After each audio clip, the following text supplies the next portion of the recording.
இன்றைக்கி பார்த்திங்கன்னா பல்வலி, இரத்த மூலம், தலைமுடி பிரச்சனை, இந்த மாதிரியான பிரச்சனை தீர்க்கக்கூடிய ஒரு மூலிகை பற்றி தான் தெரிஞ்சுக்க போகிறோம்.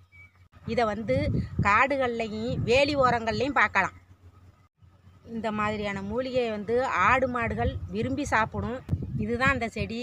இந்த செடி பார்த்திங்கன்னா காடுகளில் பெரிய பெரிய மரம், குட்டி குட்டி மரங்களில் பந்தல் மாதிரி படர்ந்து கிடக்கும். இந்த செடியோட பேர் கரும்புலா செடி, கருப்பு புலா செடின்னு சொல்லுவாங்க.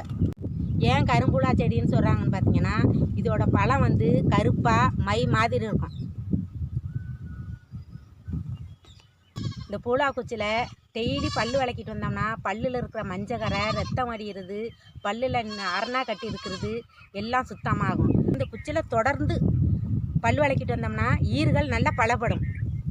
அது மட்டும் இல்லைங்க, இந்த பூலா செடியோட இலை இரத்த மூலம், ஆண்மை குறைவுக்கு நல்ல சிறந்த மருந்து. இந்த பூலா செடியோட இலையை நல்லா பட்டு போல் அரைச்சி தலையில் தேய்ச்சி நம்ம குளிக்கும் போதெல்லாம் நல்லா வேறு கண்டேற்றி நல்லா தேய்ச்சி மஜாஸ் பண்ணி குளித்து வந்தோம்னாக்கா தலைமுடி நல்லா ஷைனிங்காக வளரும். உடம்புக்கு நல்ல குளிர்ச்சியை கொடுக்கக்கூடியது இந்த பூலா செடியோட இலை. இந்த பழத்தில் ஒரு பிடி பறித்து நல்லா ஒரு கைக்கு பறித்து நல்லா மை போல் அரைச்சி இளநரை, பித்தநரை, நரைமுடி உள்ளவங்க தொடர்ந்து நல்லா தலையில் தேய்ச்சி கொஞ்சம் நேரம் வச்சுருந்து குளித்து வந்தாங்கன்னா முடி கருன்னு வளரும், நல்ல ஷைனிங்காக வளரும். இந்த இளநரை, பித்தநரை, நரைமுடி மாறும். இந்த பழத்தை இப்படி ஒரு புடி அளவுக்கு இப்படி பறிச்சுக்கணும். இப்படி பறித்து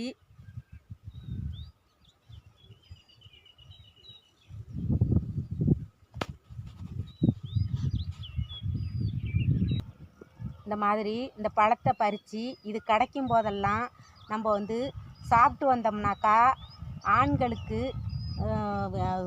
அணுக்கள் பெருகும், இரத்த மூலம் சரியாகும், நரைமுடி சரியாகும்.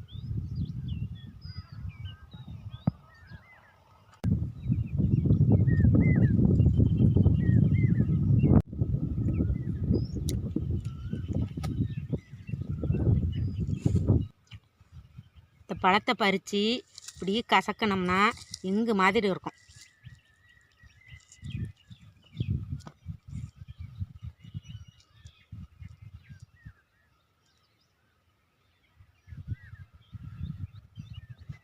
இந்த மாதிரி இந்த பழத்தை பறித்து இப்படி தலையில் தடவிக்கிட்டோம்னா இளநரை மாறும், பித்த நரை மாறும், நரைமுடி மாறும். இந்த வீடியோ பிடிச்சிருந்தா லைக் பண்ணுங்கள், ஷேர் பண்ணுங்கள், கமெண்ட் பண்ணுங்கள்.